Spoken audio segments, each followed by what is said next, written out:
the Game Awards itself, this is just voting for the Game Awards, completely different than the Jer Awards we're going to do at the end of the year. We're going to give out our own awards. It's going to go through different gaming stuff, streaming stuff, maybe even movie stuff as well. We'll have to wait and see. And then also the Jer Awards that'll be on the reaction channel. So this is just for some of this good old stuff, brother. I know the Game of the Year nominees. I think all of them, and we'll get there when we get there. We have 31 categories. It's set up differently this year. You can't just scroll all the way down. It's just more each page.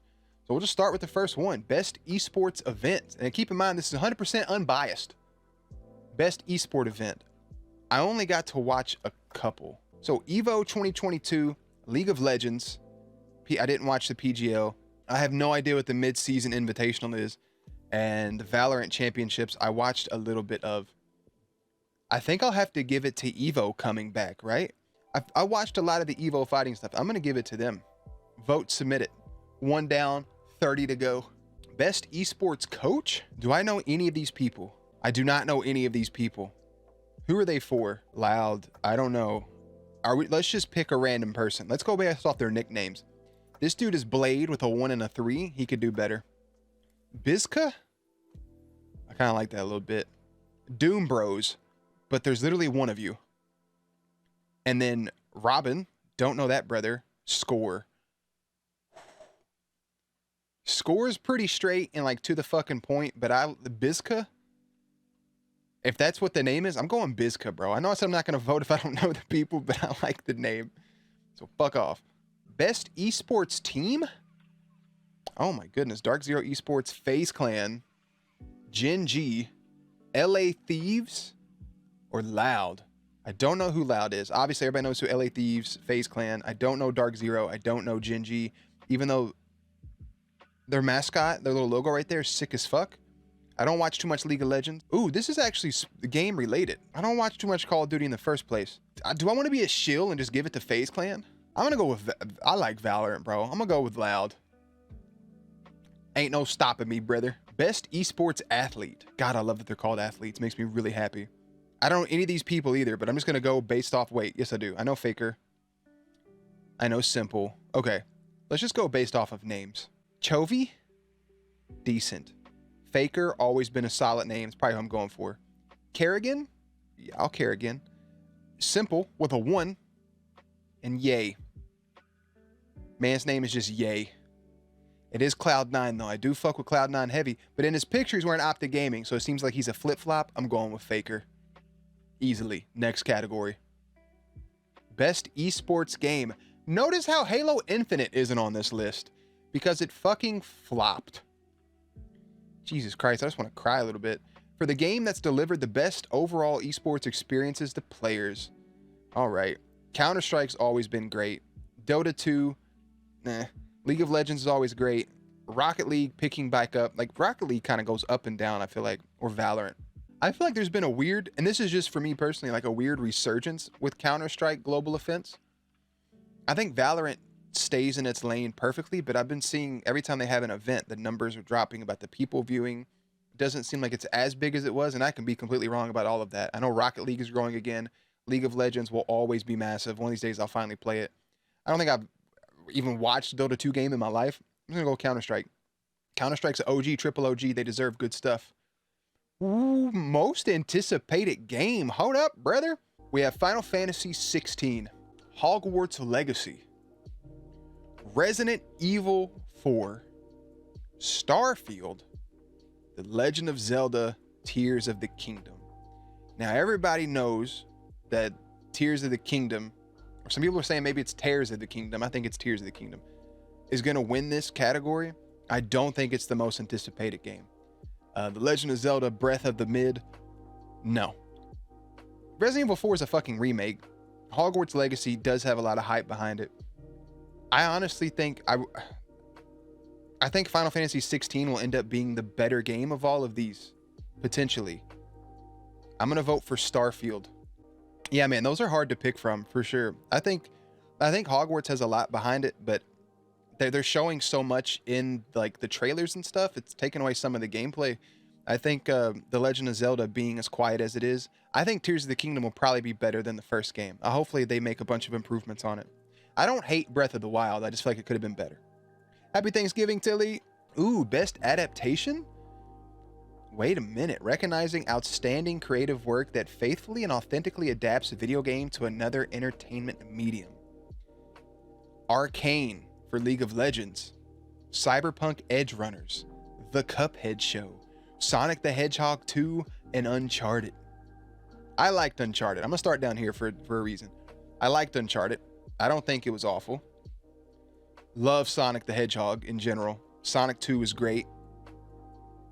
The Cuphead Show, I've yet to watch, but I love the game Cuphead. I played like maybe the first hour or so of it. I had a lot of fun. I've heard nothing but phenomenal, outstanding things about Edge Runners. Considering the fact of how bad Cyberpunk was, I've heard nothing but beautiful things about Edge Runners, and I've heard nothing but beautiful things about Arcane. So I think that's what it's going to come down to, is those two for the like mass populace. I haven't watched these two, so I can't say anything for those three actually. So I'm gonna have to actually go between Uncharted and Sonic the Hedgehog 2, and I'm gonna give it to Sonic the Hedgehog 2, because I fucking loved it. I don't know. I love the first one, love the second one. Edge Runners has boobies, hell yeah. Best debut indie. Oh, we already know what we're voting for. For the best debut game created by an independent studio, Neon White, Norco, Stray, Tunic, Vampire Survivors. Bro, very easily Stray is one of the better games I've touched. And I just wish, with no spoilers for anyone that hasn't played it, I wish the ending would have been a little bit nicer. Not nicer, but like wrapped up a little better. But I think they're going to make another Stray game. So, Content Creator of the Year. Wow, this is interesting. For a streamer or content creator who has made an important and positive impact of the community in 2022, if I had to pick 5 content creators to be up for Content Creator of the Year, it's not going to be any of these 5 people. So, first up is Carl Jacobs. I didn't know if Carl did stuff on his own. I thought he was mainly just with Mr. Beast. Ludwig always does good stuff. Nebelian? I don't think I've ever heard of Nebelian. Nobrew. I don't think I've heard of Nobrew. And QT Cinderella. They have both Ludwig and QT. That's a house divided right there. They're just pitting up. They're just pitting them. They're just pitting them against each other. I guess if I had to vote, honestly, I know QT did some, I think she did like a tournament event. I gotta give it to Ludwig. I don't know what Carl's done outside of the Mr. Beast stuff, so I don't. I'm gonna go with Ludwig. Best multiplayer. For outstanding online multiplayer gameplay and design, including co-op and massively multiplayer experiences, irrespective of game genre or platform. Call of Duty Modern Warfare 2, Multiverses, Overwatch 2, Splatoon 3, and Teenage Mutant Ninja Turtles Shredder's Revenge. That's pretty dope that that's actually on there. That means best multiplayer. You know what's not on this list? Halo Infinite. Do you know why? Because it fucking flopped. The fact that fucking Teenage Mutant Ninja Turtles Shredder's Revenge is on this list and Halo Infinite didn't even get a fucking nod, that's depressing on multiple levels. Modern Warfare 2 just came out. Multiverses under best multiplayer game is strictly just a fighting game, bro. That's insane. Splatoon 3 I get. I'm gonna just give it to Overwatch 2. Yeah, you might as well fucking put Elden Ring on here if we're doing that. That's a weird list for best multiplayer in my opinion. I don't know how to make it better though, so I can't bitch too much, but I feel like Halo Infinite did come out and it did have its shine in the light, but also it doesn't have to be a new game.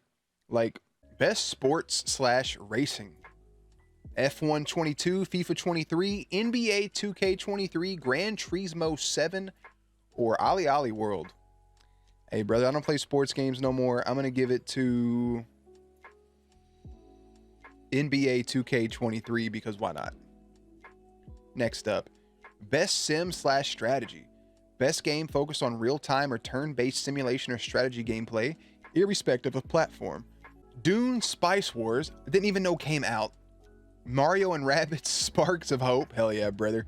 Total War Warhammer 3, 2 Point Campus, and Victoria 3. I wanted to mess around with the Dune Spice World.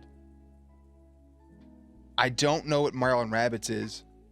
I've been going back and forth on a bunch of Warhammer shit recently, so I'm gonna vote for that. Ooh, best family game. For the best game appropriate for family play, irrespective of genre or platform. Kirby and the Forgotten Land. Lego Star Wars The Skywalker Saga. Mario and Rabbids Sparks of Hope. Nintendo Switch Sports. And Splatoon 3. I'm going to give you this. This is a weird family list. Nintendo Switch Sports is dope, but it needs more games. It's been so long since Wii Sports, and to have as little as the games that they did feels a little like, you can do more. Maybe they're waiting for DLC. Splatoon 3, I don't really see as a family game, but it can be. Mario's and Rabbids, I haven't played. It's like Advance Wars with Mario tunes. Okay. Thank you, Corey. That makes sense. Kirby and Lego Star Wars does make sense for family games, but I feel like Kirby's meant to be played more solo. But overall, I agree with Faith that Lego Star Wars The Skywalker Saga, 9 episodes, free roam. This game better be nominated for other shit as well. I hope you win Best Family. Best Fighting Game. Ooh. DNF Duel, JoJo's Bizarre Adventure All-Star Battle R. I didn't know that was a thing. The King of Fighters 15, Multiverses, and Sifu. Sifu being on here is like, wasn't it just like a solo game? Maybe they just needed a 5th option. I'm going Multiverses. I think Multiverses is dope, but there could be more stuff on here, you know? Best Role Playing. For the best game design with rich player character customization and progression, including massively multiplayer experiences. What a fuck. I fell in love with Pokemon Legends, and I want to give it something somewhere. I don't know if this is it or not. I'm going to come back to best role playing. We're going to, no, we're not. We're going to do it right now. We can always come. No, we can't. We're doing it right now. Every bit of me wants to click Elden Ring. So I feel like I'm clicking Elden Ring. All right, let's vote it. Submit it. It's done. Votes placed. Sorry, Pokemon. Fuck. It's too late. I already did it. Best Action/Adventure. A Plague Tale Requiem. God of War Ragnarok. Horizon Forbidden West. Stray. Tunic. I've played 9 hours of God of War Ragnarok, and it's already one of the better games I've played in my life. Best Action Game. Bayonetta 3. Call of Duty Modern Warfare 2. Neon White. Sifu. Teenage Mutant Ninja Turtles Shredder's Revenge. Listen, brother, if we're going this route, I'm just going to give it to Sifu. What? Best VR/AR. I don't have a VR system. I don't have any of this stuff. But I'm going to give a vote because I like one of the games. It's going to Among Us VR. Next category. Oh, I already know what I'm voting for. Hold up. Innovation and accessibility. As Dusk Falls, God of War Ragnarok, Return to Monkey Island, The Last of Us Part 1, The Quarry. I feel like The Quarry had some good options. It really did. I've seen some stuff on The Last of Us accessibility, but the way that God of War Ragnarok opens up its game with the amount of accessibility options, there's more options than I could ever use for myself. But imagine somebody who is in need of those options to be able to pick up God of War Ragnarok and feel that included and ready to go in a game that can be as daunting and as big as this game is unreal. And I hope they win it. I hope these other games, I mean, they're nominated for a reason. I hope their accessibility is just as good, but Ragnarok's is unreal. Best community support. Recognizing a game for outstanding community support, transparency, and responsiveness. Apex Legends. Destiny 2. Final Fantasy 14. Fortnite. No Man's Sky. This is actually really, really hard. I don't know how inclusive, or not inclusive, I don't know how active Respawn is exactly, but I do keep up with the other games. I know that Fortnite gets handled stuff pretty quickly. No Man's Sky has had one of the wildest turnarounds in gaming history. And I hope Halo Infinite can have the same one day. Final Fantasy 14, I heard, is kind of not trending downwards, but not getting the amount of support it was. Destiny 2, since dropping Activision, has gotten better over the years. So I can't go 100% for Apex.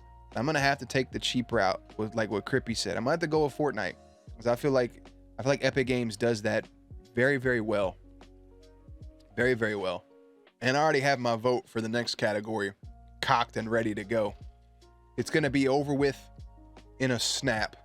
Best mobile game: Apex Legends Mobile, Diablo Immortal, Genshin Impact, Marvel Snap, or Tower of Fantasy.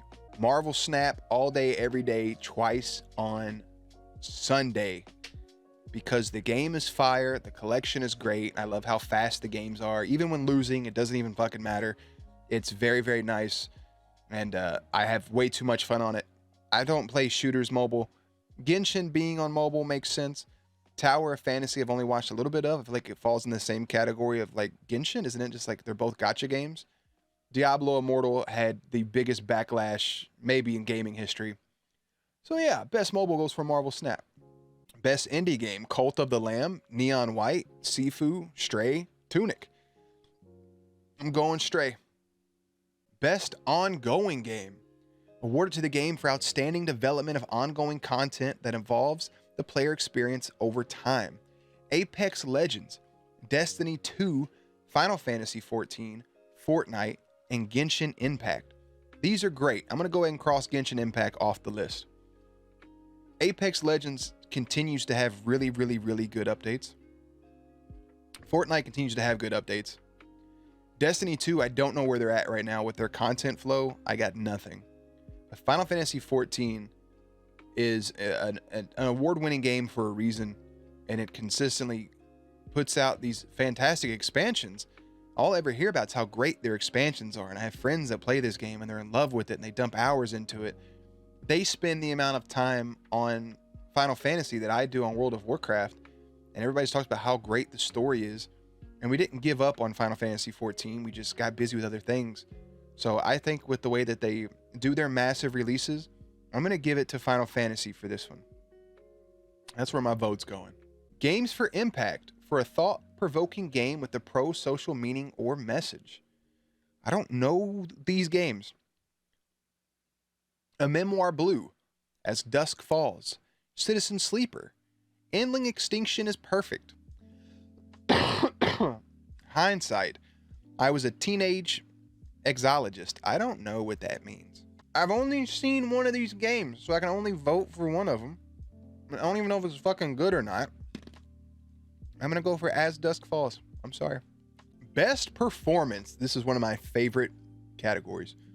Awarded to an individual for voice over acting, motion, and or performance capture. So Ashley Birch as Aloy in Horizon Forbidden West. Charlotte McBurney, I don't know the character's name, for A Plague Tale Requiem. Christopher Judge as Kratos in God of War Ragnarok. Manon Gage for Immortality. I don't know what that is. Or Sonny Suljic as Atreus in God of War Ragnarok. Now, I haven't beat the fucking game yet, so I don't know where Atreus goes and how his character is, but I do love the evolvingness of his character, and I can see how that could go here. I love Ashley Birch to pieces. Every game she's ever voice acted is always unique. I never know she's the person, and it's that thing where after the game's over, I'm looking at the list of people, I'm like, oh shit, of course, it's Ashley Birch again, just giving her fucking all in her voice acting in a game. But it's Christopher Judge as Kratos. And if there's any reason in the 9 hours I played of the game to be willing to give him that, and that's because very early on, without spoilers for people that haven't watched or played yet, Kratos has some words said to him, basically a small offering, early on in the game, first half hour, and he simply just responds with no. And the way that no is delivered gives him that vote. But also, he does a great job as Kratos, and it's fucking beautiful, and I love him to pieces. And yeah, I love the man to pieces. What else can I say? Ooh, best audio design. Recognizing the best in-game audio and sound design. Why the fuck is Modern Warfare 2 on here? Elden Ring, Ragnarok, God of War, Gran Turismo 7, Horizon Forbidden West. I know how beautiful Horizon sounds. I don't know what Forbidden West sounds like. I love Ragnarok, and I love the music, but holy shit. The music in Elden Ring is untouched. I don't even know if this is for in-game music. This is in-game audio and sound design. I'm still going Elden Ring regardless. Best score in music for outstanding music, inclusive of score, original sound song, and or licensed and soundtrack. So the other one was just overall game design, right? Game audio design in game, which I still think Elden Ring top tier. Same deal with this. A Plague Tale Requiem. I don't know how to say that, bro. It makes me feel weird. Elden Ring, God of War Ragnarok, Metal, Hellsinger, Xenoblade Chronicle 3. We watched the trailer for Hellsinger, and that's the Doom style game. It's like Doom mixed with like Guitar Hero, but not really. Where like you're shooting shit and music notes are popping off of it. And I love that. I love that to pieces. But Elden Ring's music is still untouched. It truly, truly is untouched. That music, it's the opening fucking screen, bro. Is just fire. Best art direction. Fuck. For outstanding creative and or technical achievement in artistic design and animation. Elden Ring, God of War Ragnarok, Horizon Forbidden West, Scorn, Stray. All of these are great. Man, I still have yet to play Scorn, and I really want to because I know it's fucking just gross. Haven't played Forbidden West. I told you guys, everything this year comes down to 2 games, and it's Elden Ring and God of War Ragnarok. Those are the 2 big dogs, the first and end of the year. Literally, what did Elden Ring come out in February and God of War come out in November? Backpacking the front and back end of the fucking gaming the whole year. Best art direction. Elden Ring is goddamn beautiful, but God of War Ragnarok is... I'm going raggy, bro. 3 categories left. Best narrative. Plague Tale, Elden Ring, God of War Ragnarok, Forbidden West, Immortality. I don't know what Immortality is. Elden Ring's story is only there if you do the research. I haven't played a Plague Tale. I haven't played Horizon Forbidden West, so it has to go Ragnarok. 2 games left, two decisions left. Best game direction, awarded for outstanding creative vision and innovation in game direction and design. Elden Ring, God of War Ragnarok, Forbidden West, Immortality, and Stray. I'm 9 hours in, and it's still already untouched. Ragnarok. Next question. Game of the year. This is it. These are your Game of the Year nominees. This is the big one. It really only comes down to 2 games, but this is the big one. Recognizing a game that delivers the absolute best experience across all creative and technical fields. A Plague Tale Requiem, Elden Ring, God of War Ragnarok, Horizon Forbidden West, Stray, Xenoblade Chronicles 3. Off top, Plague Tale, haven't played it. Xenoblade, haven't played it. Forbidden West, haven't played it. Stray is adorable and cute. It does not compete with the Elden Rings and Ragnaroks of the world. Elden Ring is my very first Soulsborne game I have ever played and beaten to completion. It is beautiful. It is a gorgeous game, but it is not for everyone. God of War Ragnarok, with the sounds and the music, the inclusivity, the accessibility, the gameplay, the small mechanics, just returning from God of War 2018 of throwing and recalling the axe, getting to play as Atreus, Mimir, Thor's fucking belly, and his lactating angelic nipples themselves, and not to mention Ratatasker, Brock and Sindri, the opening scene. There's all just boiled into one fucking game. Shout out Santa Monica Studios, Corey Barlaw, Christopher Judge, Sonny Suljic, I don't know how to say his name, everybody involved on this game, Ryan Hurst. I cannot wait to finish this. And yes, an unbeaten game in my library is getting my vote for the 2022 Game of the Year. Done dotted. That's it. It's done. We did it.